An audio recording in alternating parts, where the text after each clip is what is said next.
Welcome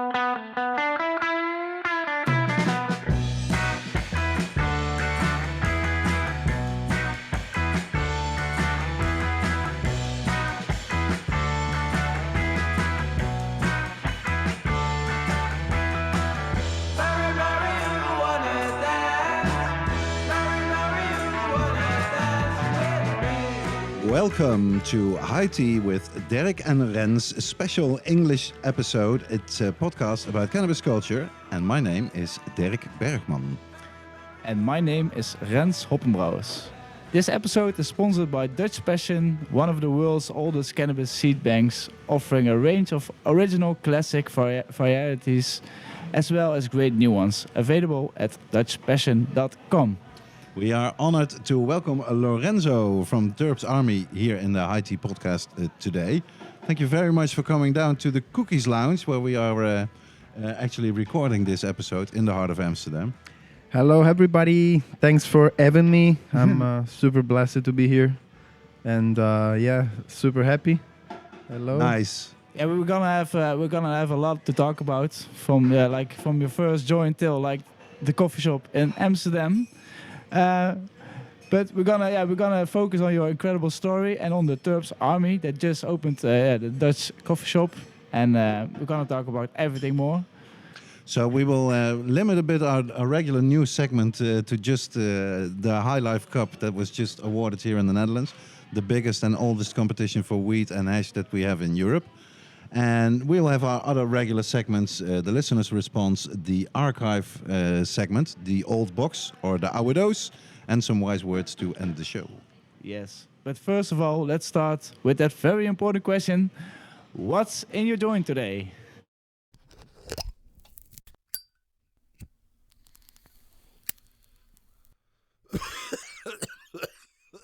Wat zit er in jouw joint vandaag? And as always, we ask our guest, Lorenzo, what are you smoking today? Hey. Today I'm smoking some Sweets phenotype number 21. That it's bred by Karma Genetics. For sure, everyone know about him. Yep. He's friend of everybody. Sure. Yep. And it's grown by us in super soil. And this pheno, it's really unbelievable because he got the perfect balance between the Karma Sour Diesel and the Guava Gelato. So it's really one of my favorite smoke these days. So are you the kind of guy that likes to smoke the same variety over a longer time, or every day something else? Yes, for sure I can. Like when I find something that I really love it, I go with this like a lot. Okay. Yeah, and sometimes even like it's like a lot, and then I stop it for a while, and then I change it, and then maybe after a year I come back with that. Okay. Yeah. I'm super like when I see something that I like, boom, I go in that way. Mm-hmm. Yeah. How about you, Rens? What are you smoking on for this episode? As we're still in the cookie lounge from the guys from Greenhouse, I got some super lemonades, which I tried because it gave me some extra energy for this episode. So. Yeah, it's super nice. I have to say, it's burning super white. It's super smooth. So it's also my first time really smoking lemon haze. Really? Pure. I was expecting I was expecting a little bit harsh or hazy, but it's incredible smooth and it's pretty nice. Because you actually, since 3 weeks, have kicked that devilish tobacco from your joints. It's also. It's a coincidence, but it's also because of Lorenzo. Nothing is a coincidence. He didn't even told me anything. Yes. That's the strangest thing because I'm pushing him to stop with tobacco since a while. Actually, I'm pushing every friends of mine that I know that they are in the cannabis industry to stop smoking with tobacco because I think it's. If you can, because I know. Not everybody actually really can stop smoking with tobacco because of the cost of the weed, because of the a lot of things. But then you definitely can. Yeah. Well, I think for me it was like an eye opener because I've been chilling a bit with you the past month, a few weeks, and I really noticing that I was smoking more joints than Lorenzo, and I was smoking more. Well, apparently, if you smoke pure, you should always smoke more. So that was a little bit realization, and also funny that I could even smoke with tobacco in his house. Well, that was also like I felt a little bit not right. So it gave me all the good motivation, and when I just tried it for one day, it gave me so many positive reactions that I thought, okay, let's try for the month. And now I'm almost at the end of the month, and I'm gonna try for a year, and then I'm gonna see after what I like. But I smoke less. I smoke more. You have to focus more, and it's like I also have to learn again about. I have to learn to smoke the joint again. I need to watch out which kind of strain. You're a virgin again. So now I really understand like the daytime weed with sativa and the nighttime weed with indica. So it's a journey, but I really like, and I really hope I can motivate more people to start smoking pure. The pressure on me is rising from all sides, from my children, from my co-host. Everybody tells me to stop. And they're all right, of course. Yes, it's like all the you things, all the how you say that mind thinks what's going on, that thinks you're not gonna do it or can't do it. It's only the nicotine that speaks. Yeah. I mean, after smoking weed since actually more than 15 years, I think I'm in my, my opinion, but I was like, after 15 years, I was like, yo, I need to really check what I'm smoking, and if I can, maybe I reduce like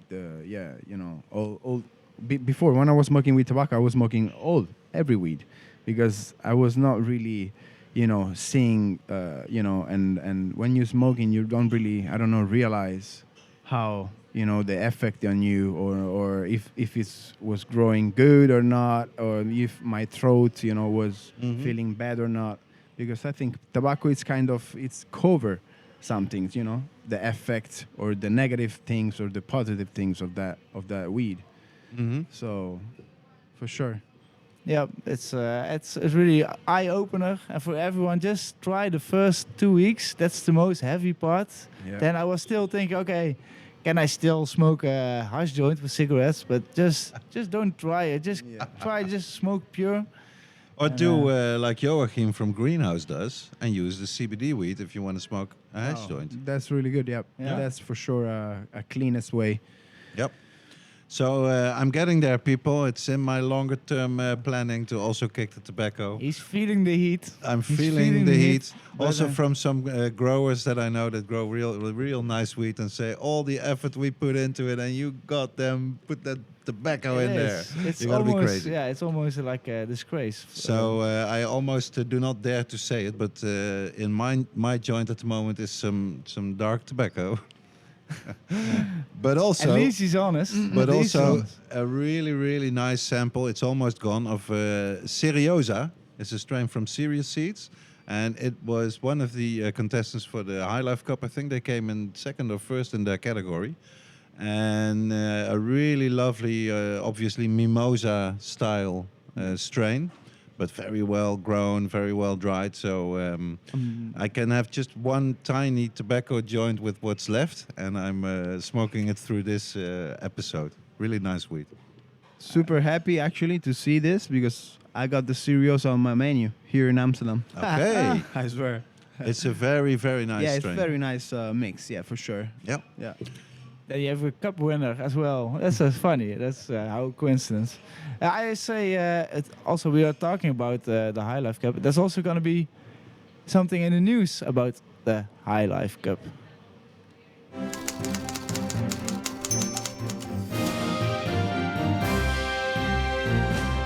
Yep, like I said before, both of us were on the jury this time. You were the first time full member of the jury, Rens. Yeah, I've been always be on the side from seeing you judging the High Life Cup, and as well as also having a cup myself. I always was curious to see how is going on over there. And I was really honored that they chose me this year to judge the cannabis and the hash and the weed. And your timing was quite good with arriving in the jury, because after some years that the number of contenders and also the number of samples went down, Now they were back to the figures of the 90s, the golden period of the weed. And we had over 230 samples to smoke over a period of about 2 months. I was in Barcelona for a few weeks also in that month. So you had a late start. I had to smoke 6 joints a day to keep going, and it was pretty. That was insane. So I really had to make a decision. Like, okay, this is the weed that has a possibility to win. So I'm gonna try those. I also didn't smoke a few because it was like when it's old, dusty, stinky, fermentized, then I already know. You're not wasting your time on it. No, I really realized that was, and also like I got some help from Karma as well. He judged me the hash, the import hash, and I also had some help from Mr. X. Okay. So what category did he help you with? He judged the bio category with. So it was it was like sativa indica hybrid all together, but it was organically grown. So I thought, he's super organically. So I thought he would be the nice, because I would sacrifice myself for the worst. I gave him the. But yeah, I have to say the quality was for. Also now I'm smoking it pure again. I had to say I was that one that also tested the weed with tobacco. Of course, it's not the right way, but it's the thing. I always judge my weed, so I could. It's your benchmark, really. Exactly. Yeah, what you're used to. But now I'm smoking every strain again pure, and I'm pretty surprised how good the quality of the samples are. Because indeed, you tell me it's like you can really cover up pretty bad weed with the tobacco. You don't notice. It's you don't see it at the ash. You don't see it at the oil ring or thing. But I'm really surprised. I didn't even. Maybe I threw away one joint that wasn't burning right. And, one of the newsworthy things, really, also for our international audience, is that this year you could see it already last year, but this year the effect was even more heavy. That The Hague, our center of government here in the Netherlands, they won big time. They had all the victories over Amsterdam, over Rotterdam, over any big city, really. So the main overall cup for the best weed went to Dizzy Duck coffee shop in The Hague. And for best hash overall was also to The Hague for Coffee Shop Magic. And I must say, especially Dizzy Duck, but also Greenhouse Secret Farmers, for instance, the coffee shop in The Hague. Man, they have some really, really great weed on the menu. Yeah, so for sure. Like I think, like Den Haag has the luck that they are very high quality city with food, everything. The government is there as well, so it as a city has a name, but it doesn't have a lot of tourists as Amsterdam. No, so they can really focus on quality instead of quantity. But I'm sure that if like also the 4th or 5th best coffee shop of Amsterdam or also from Maastricht would join that competition, it would make it so much more interesting. So, yeah, because of course there's only a relatively small part of the coffee shops that actually enter in the High Life Cup. So it's not like you know for sure this is the best weed and hash in the country. But it gives a fair impression, and it's interesting to see that The Hague gets such consistent quality and wins so many of the categories in the cup. We know Dizzy Duck a bit, so I'm really always really hyped about. They are so fighting for quality, and they always had like the first one I know with the results of the test. Yeah, the lab testing. Yeah. So they really put effort for the clients, and that I really it's appreciate. It's a great coffee shop, totally. So let's finish off with the High Life, and let's start talking about the Terps Army. Because that's why we asked Lorenzo.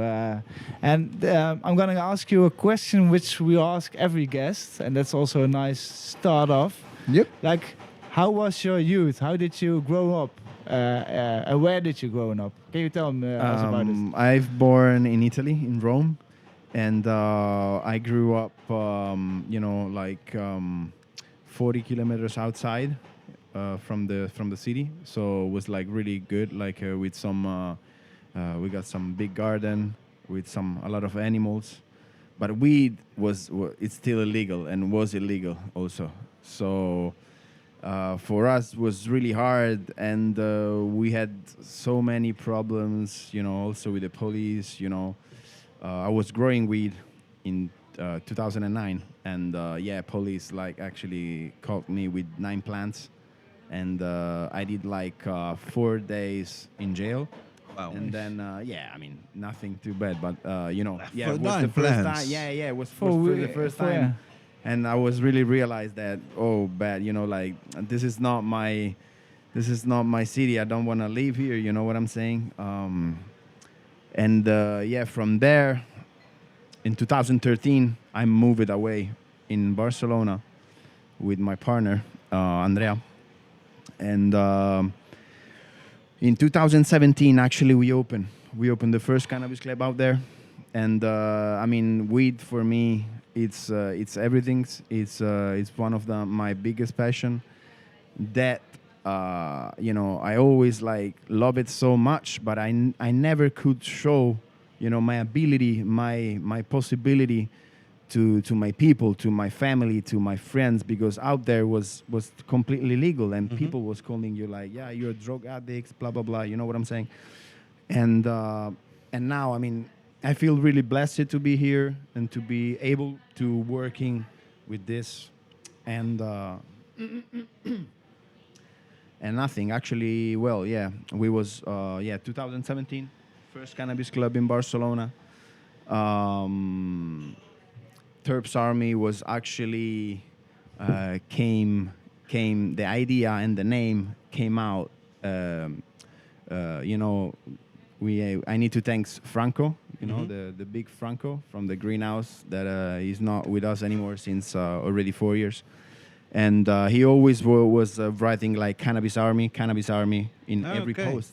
And then I just changed it, with Terps Army. And then from there, from 2015 actually, since before the Cannabis Club, I create this name and was my nickname, my alias in this cannabis game. I think it's a brilliant name. Yeah. And so timely. It was really before a lot of people started talking even about terpenes. Yeah, to exactly. to even have the terps in the name. Yeah. To me, it also worked. The first time I ever heard about Terps Army, there is a club called Terps Army. Yes. The hell, I'm going there. Hell yeah. Since when I realized, the difference between THC and terps, so flavor and what it's in the cannabis. So everything about flavor and smell, and at the end, it's all about this. We don't, the stoned things. It's just another thing. But we all doing it for flavors and to chill and to smoke what we love. And I think cannabis is gonna be the future. Is gonna be what really the humans don't really understand. And I'm really happy. Just say again to be able to work with this plant in a legal way, we can say now, because now we're in Amsterdam as well. Yeah, but let's take it back a bit. I was flying. Yeah. You opened a bit. You No opened problem. in 2017. I can imagine that it's not easy, and maybe being Italian, being not Spanish, makes it even harder to start a new club in Barcelona, because 2017 was that there has been sort of a rollback with a big police action. Yeah. Where a lot of clubs were closed, but also a lot of clubs were not closed. Sure. And sort of got the approval stamp from the local authorities. It's true. Were you before that or after that opening? Actually, we opened during these times. I mean, still in Barcelona, you can hear every day some clubs get shut down, someone get opened. It's I think in Europe, the real cannabis movement now, it's over there. Yep. All the biggest grower, the biggest hash makers, they're there, because the possibility that the area, the circumstance offer to you, it's more easier to grow, it's more easier to make hash. Yeah. And the price is lower than here. So everything is there anyway. Actually, it's there. Yeah, the commerce, all the game. Even some there. of the seed banks from Holland moved over there. Yeah, for sure. And before actually, I arrived in 2013 in Barcelona, And then we had, I was working for many clubs before. I was like kind of growing up also in this game. I was like understanding the weed. I was smoking with tobacco too. I stopped it in 2017 because I was flying in California for my first time. And then from there, everything was like, boom, everything was changed because I completely starting to see the cannabis in a different way. Thanks to the Americans. Oh, I mean, man, I Also I have to say that, man, it's insane. I don't know if you guys was never out there in California. I think it's one of the best for sure place if you really love marijuana because you really see from the seeds to the dispensary. They just miss the lounge like this. They miss some lounges like this. But it's completely legal. It's really legal. You can go around with an ounce of weed. You know what I'm saying? It's like it's totally legal, and everybody actually investing on it, like big money. So you really see like big grows, big labs for make hash. It's insane. It's like I never saw something like that in my life. Yeah, for sure. I was like shocked. And then when I came back, so we flew there in February 2017, and then in August 2017. We opened Terps Army in Barcelona. We actually took an old cannabis club already in the city. Yeah, we didn't make a new one because it was like was longer term, So we just decided to grab an old cannabis club already exists. Yeah. And it was a movie, man. It was crazy.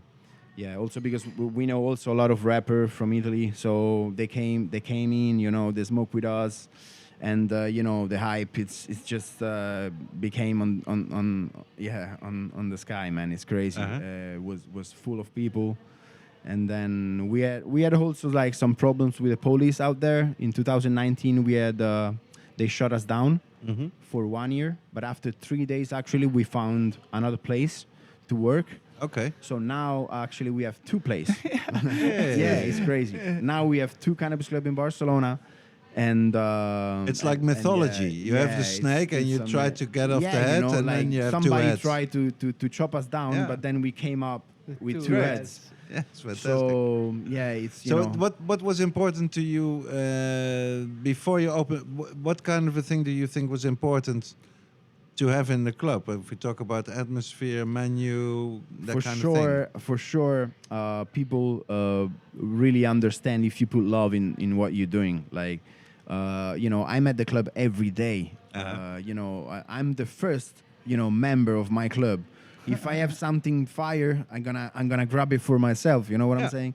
So I really love to see people happy in my place, and I really love to see this cannabis, getting bigger and bigger and bigger, and that's why we are also here now in Holland. And that must be so exciting. You opened up really recently, yeah? Just like we when opened exactly? We opened the 5th of this month. June. So it's like When 2 weeks or something. Could open again. More a little bit, on the Freedom Day for the coffee shops, where they were able again to receive the customers. This is a dream came true 100% for sure.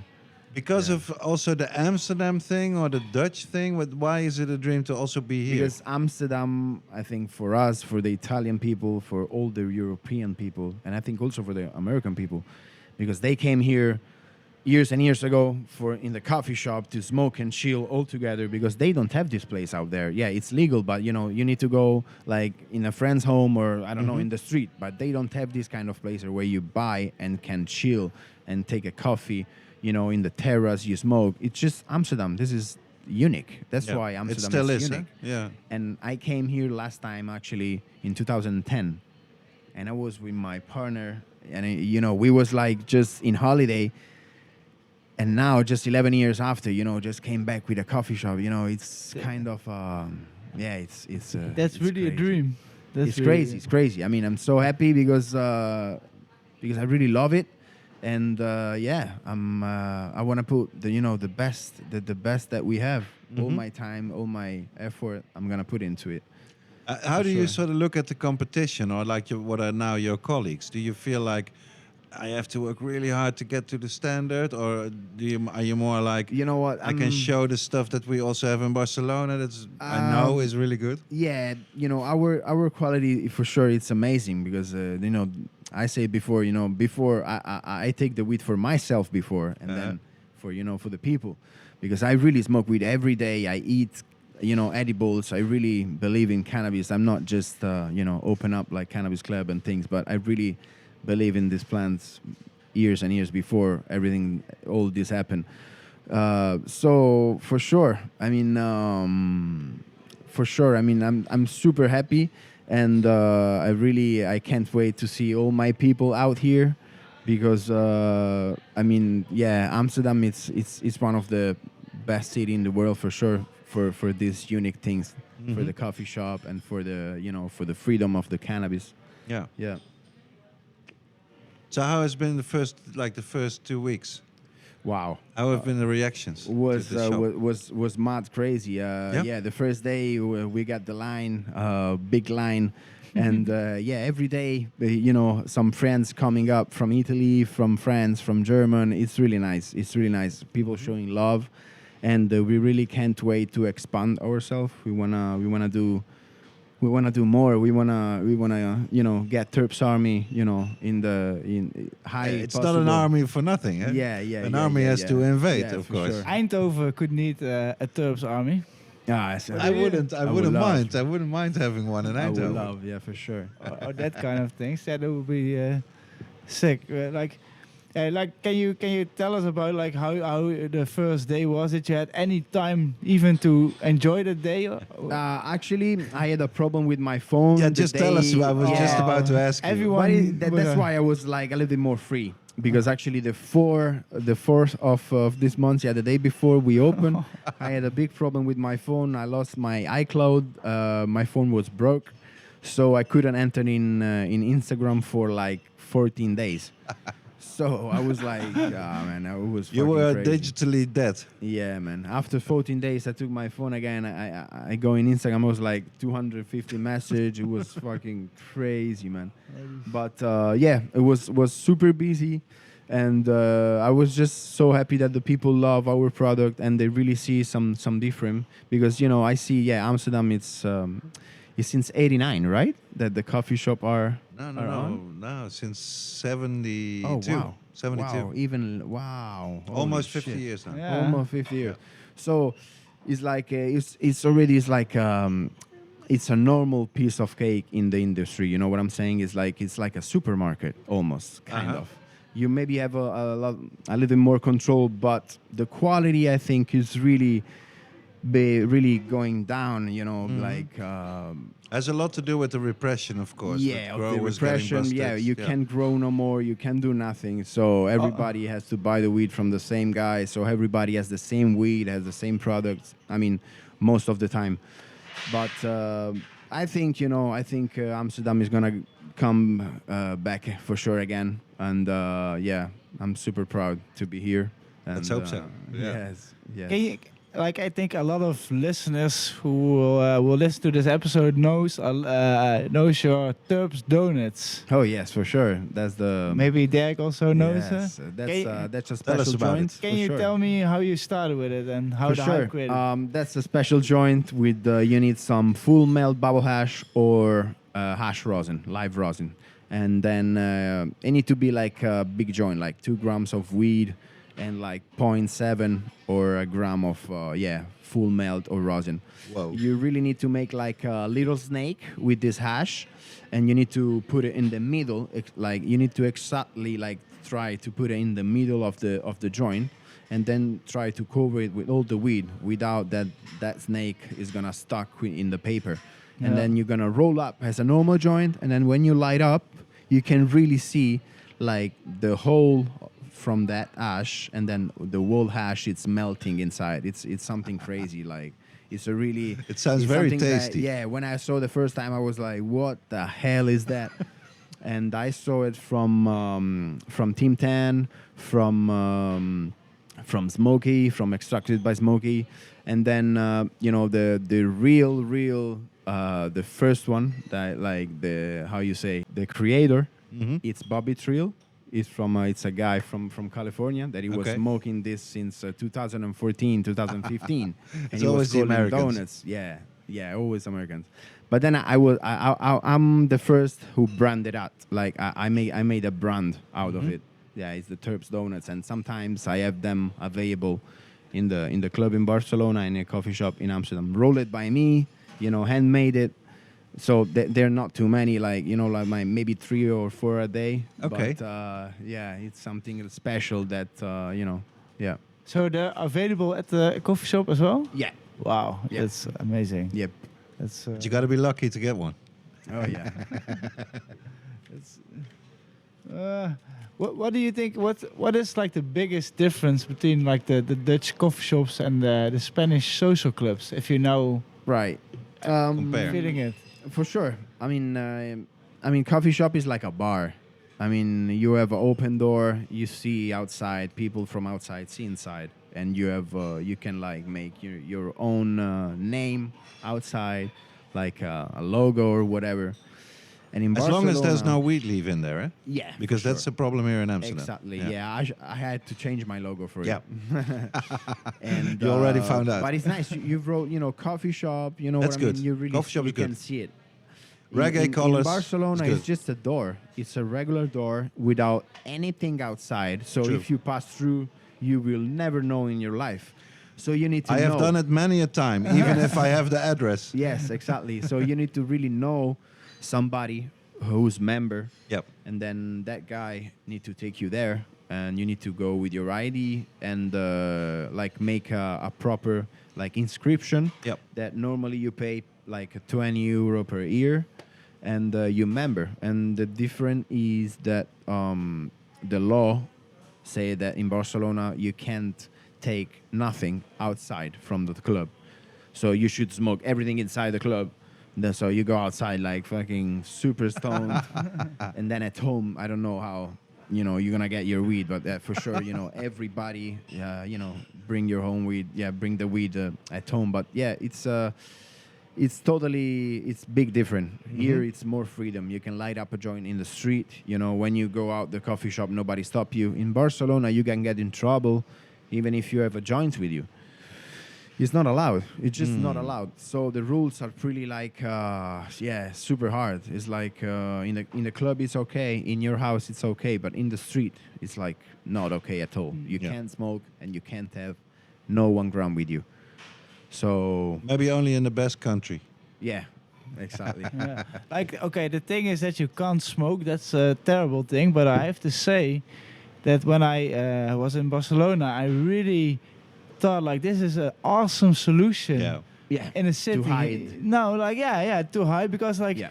if you want to go to a good club, you will find it. I But know. if you don't know, you don't know. smell it. Yeah. You don't, Yeah, like it's the true. people other than non. That's maybe an interesting question for you, Lorenzo. Like, do you think that the social club model would be more acceptable for like other European countries than the like commercial coffee shop model here, or not? I don't know. I mean, for sure, the cannabis club is more private. It's more low key. You know what I'm saying? Coffee shop is like boom In your It's- face. In your face, everybody yeah. see it, but here it's legal. Here weed is. You have taxes on it. We pay taxes. In Barcelona, it's nothing. It's all black market. So it's kind of it's so weird. Like if the police come inside, they can just grab everything you have, like all the weed, all the hash. And you're not gonna get that shit back. You know what I'm saying? It's like it's some weird things. Here you have more. You're how you say?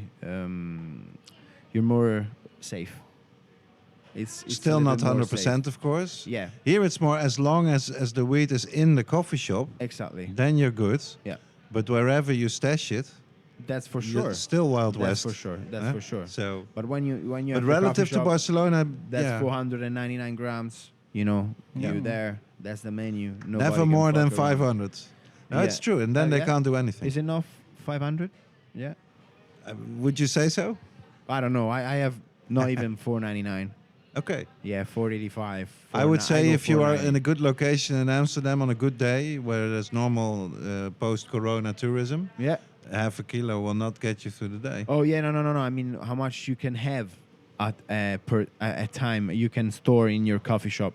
Okay. It's yeah. $4.99. Yeah, it's true. Yeah. And then you go refilling every time. Yeah. Yeah, but the refill is of course crazy. Jesus Christ, yeah, it's really crazy. It's a crazy mood. System, yeah. It's really a crazy system, but yeah, you know, it's what it is. It's And what is most crazy about it, I think, is that where does this come from?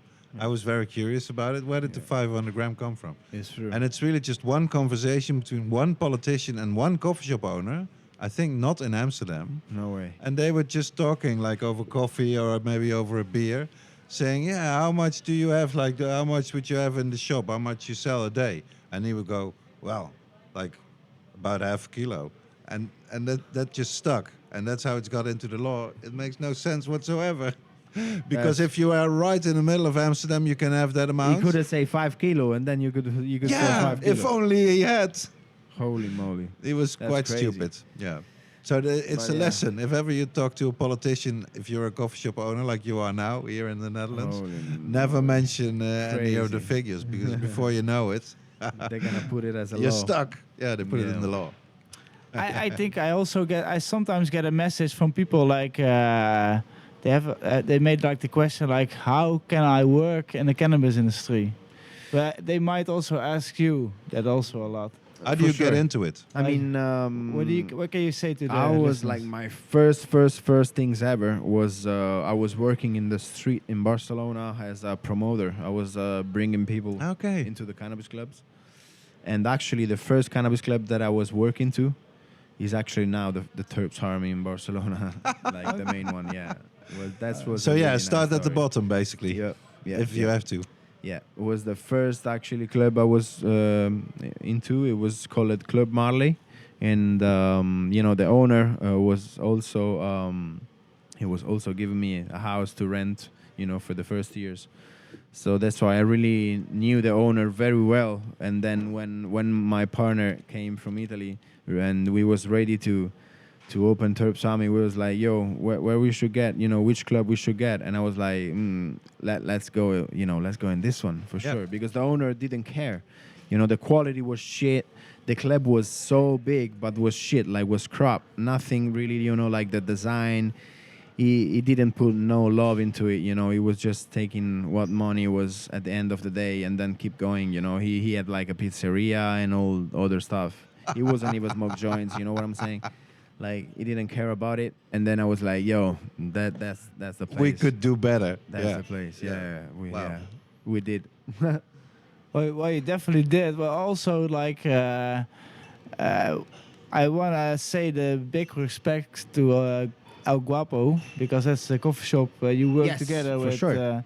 I have to say, because with all the respect of them, but you really bring some new energy and vibes to, and all the respect for to sure. them. It's not just the name. That they also like to see you coming. Yeah. You know, they're really happy that you're coming, and I think it's really a big eye opener for a lot of coffee shops as well. Like what kind of quality there are, most than Analyx or Amnesia Haze, that kind of strains. When I was in Maastricht, I was really wow. I was like, whoa, super happy because the quality of the Maastricht coffee shop was it's really higher than the most coffee shop in Amsterdam.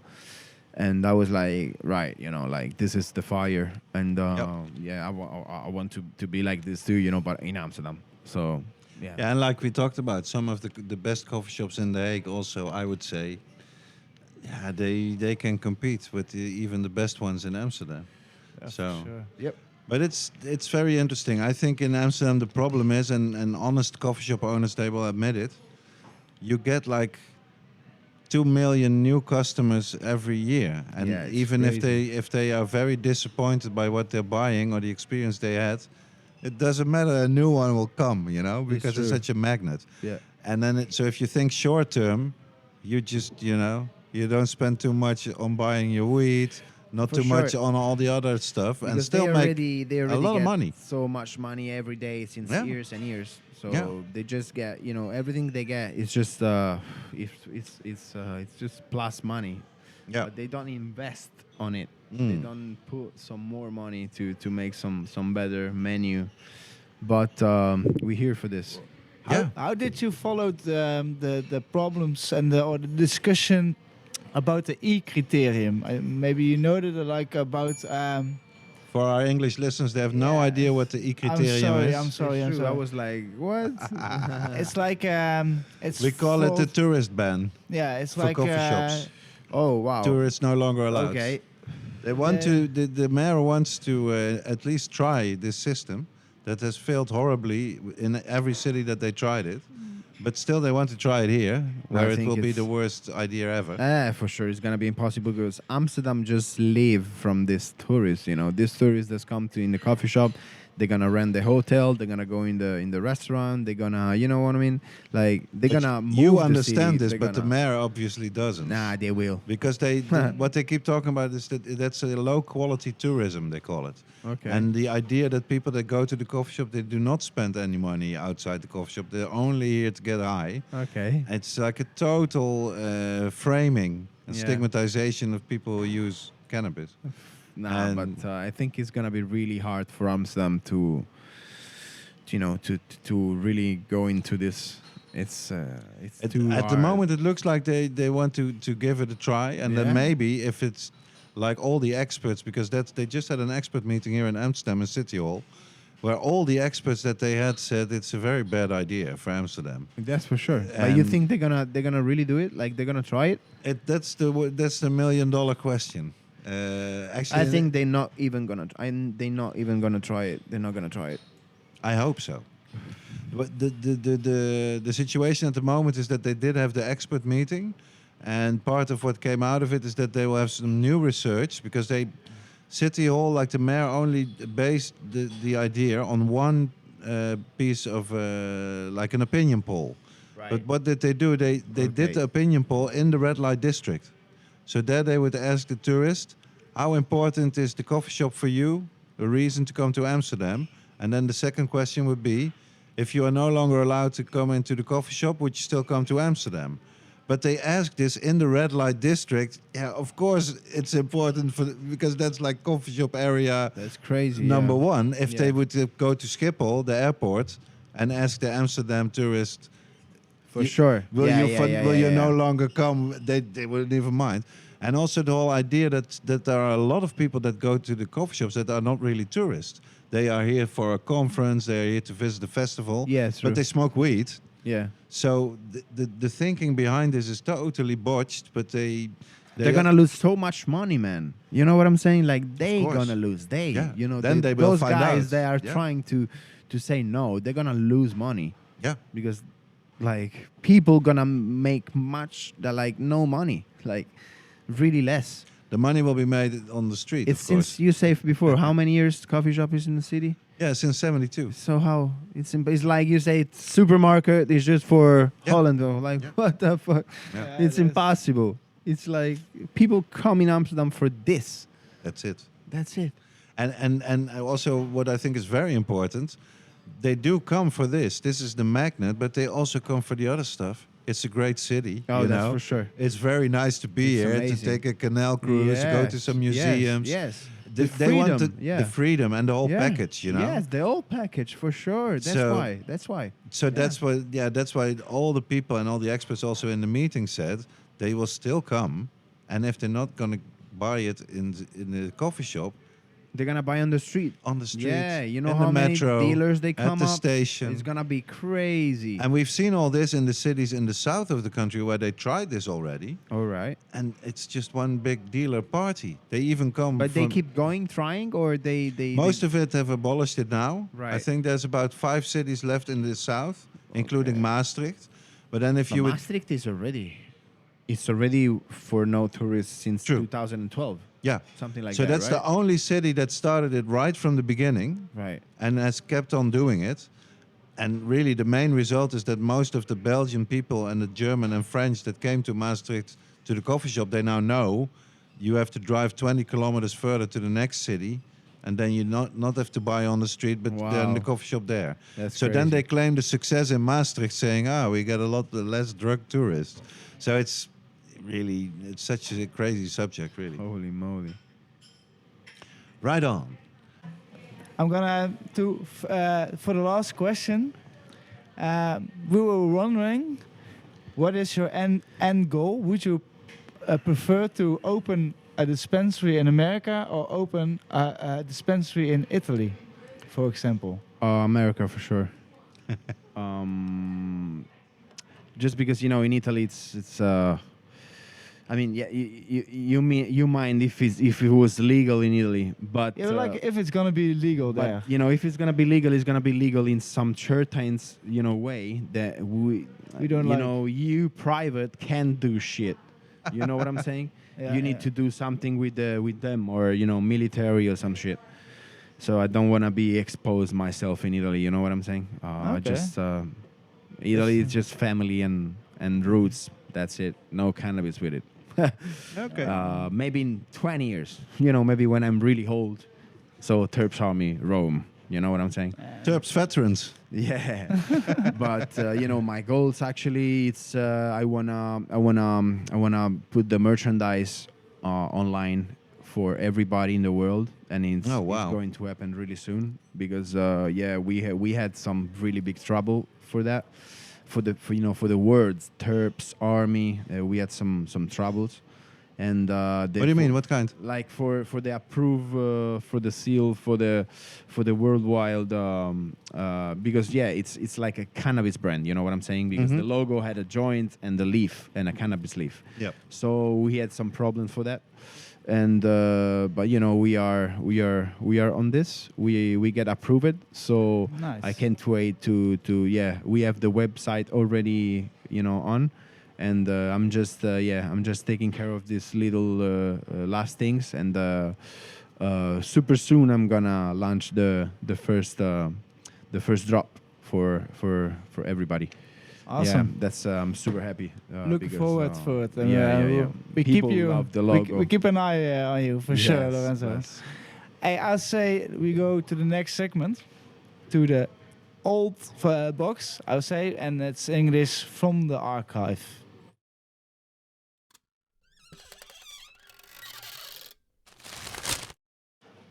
For today's episode of the Old Box, or the Ouwe Doos in Dutch, I brought an English book from the VOC library. It's called Spliffs, a celebration of cannabis culture, originally published in 2003, and it later grew into a 3-part series.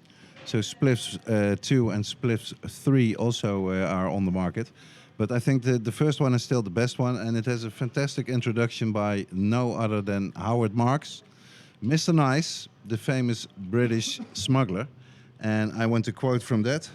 I have to look my reading glasses so I can read the print. It's quite tiny. Do you have enough light for it?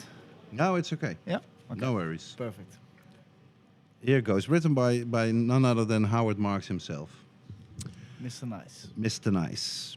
I have taken cannabis almost every day for the last 38 years and still love smoking loads of well-rolled joints. The first one was so enjoyable that I smoked another one. And another one. Soon I was buying so much I couldn't smoke it all, so I became a dealer, then a smuggler. It was a wonderful life. I visited over 50 countries with as many passports. I was extremely rich and had dealings with organizations as diverse as the Mafia and the British Secret Services. I have no regrets. But I wouldn't recommend such a career to anyone not wishing to live a large part of their life behind bars. I spent 9 years in some of the toughest prisons in the world. Released in 1995, I was instantly rehabilitated by a hefty advance to write my autobiography, Mr. Nice, which I did with fellow elderly hippies in mind as potential readers. I was therefore truly astonished to discover that its unexpected bestseller status was primarily due to its popularity among people several decades younger than I was.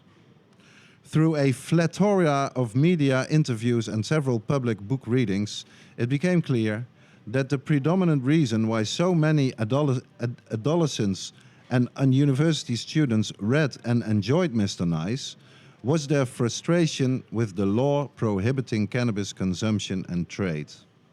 Until then, I had no idea of the extraordinary extent of cannabis use by young people today.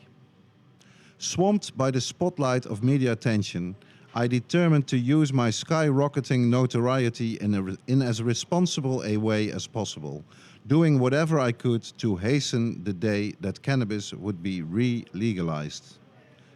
The enemy is the average politician who seems to be either too stupid to realize the damage caused by prohibition or too morally bankrupt to speak against the party line. Het gaat nog even, it goes on for a while. Howard Marks went on to run for parliament in Britain, but I think this is a very powerful text and it's still relevant today, especially for the UK, of course, where we do have cannabis clubs, but we also do have full-on prohibition still. So that closes today's segment of the old box. Yes. Thank you, Derrick. Thank you, Derrick. It's time to move on to our listeners' response to this segment. And today we have some awesome prizes as well from Dutch Passion. The winner will get like 2 packs of seeds and a t-shirt and a cap.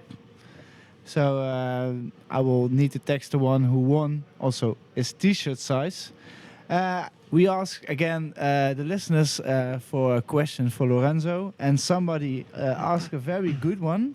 And I'm not sure Lorenzo can speak the complete. He can speak open about it because it's some. Of course, it's not. It's a little bit gray area, how you can say it. But I think it's worth to mention for sure. His name is Alain 8K on Instagram, and he asked, "Where is your hash from?" Our hash is from, we can say from us.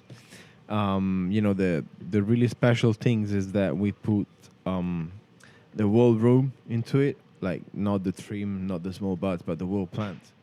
Everything is fresh frozen, and it's hand washed, and that's it. Basically, you don't have no weed to dry no more. We put the best buds in it. That's why it's so crazy, because it's full melt, even if it's full spectrum. And what does it And full spectrum. Yeah, what does it mean? Full spectrum is like when you make bubble hash, you have all the different bags with all the different micron size. So the 45, 73, 120, 90, all this kind of different sizes. Size of the holes, really. Yeah. So the full spectrum is like all of the goodies, all of the best, all in one. So, for the hash joint smokers, for sure, is the best. And then we have the 90U, only 90U, you know what I mean? Just like, and it's going to be like, for sure, much more full melt. So it doesn't mean that the hash is at a certain quality, so you can melt it without any combustions. So you can vaporize it. You can put it in your vape, or you can dab it. And it's made just from water and Haze, no chemicals, no solvent added. Mm-hmm. And it's just the best hash ever, for sure. That's why, for sure, I think in Amsterdam, no one have this kind of level bubble hash, because nobody can really make it out here. That's it. That's why. Yeah, I think that's also why I mentioned it, because I saw it. It was the first. I was so impressed, the kind of quality, and we smoked a little joint in the La Calada from it, and I know it's all the people, because we shared the joint with everyone, and everyone was completely fucked up after that joint. Maybe you should consider entering in the High Life Cup next year. Oh, that's for sure. That's for sure. That'd be great. Get some We shine will. back to Amsterdam. We will enter in every different cannabis cup here, for sure. Great, because I already heard from the jury president, Cliff, that we both will be on the next year's jury as well. Hooray! Yes. And we get to smoke all the product. That's great. Yeah. Well, thank you so much for the effort. And we go to the last. Also the guy. We're gonna send you some nice goodies. So thank you. Congratulations. And also for every listeners, we're not that professional in it. So, but I try. If you have any question, any suggestion for a guest, someone you want to have on the show, if you anything has to mention, just let us know. Send us an email to info@HighTeaPotcast.nl or Podcast spelled with a T. Send me a DM or anything, and we will. You can win some nice prizes. All right, let's go to the last segment, and then we finish it off. Derrick, the wise words.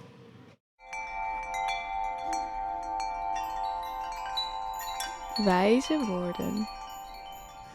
In this segment, I choose for every episode from the little red book that I've been keeping up over 15 years, I think now, where I put in nice quotations by all kinds of men and women from history, past times or modern times. And for this episode, I choose one from Laurie Anderson, the American avant-garde artist, composer, film director, musician, pop hit, legend, and widow of Lou Reed, to name a few things. And these are her wise words. I think you can learn as much, maybe more, from failures than from success. When you fail, it's how you deal with it that shows who you really are.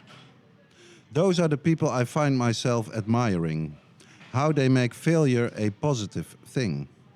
I like to watch somebody turn something around. I would say the wise words, eh? For sure, that's for sure. And so we have reached the end of this very special episode of the HighTeaPotcast. I really want to thank Lorenzo very much on being on the show. Thank you guys for having me here. I'm so happy and blessed. Thank you so much. And thanks, of course, to our sponsor of this episode, which is... Which one is it? Dutch Passion. It's, of course, Dutch Passion. Yes. Visit their website at dutchpassion.com. And we'll see you on the next English episode of the HighTeaPotcast. Thank you so much. And also thank you, Simon, for being here. Thanks, Simon. Ciao, ciao. Bless.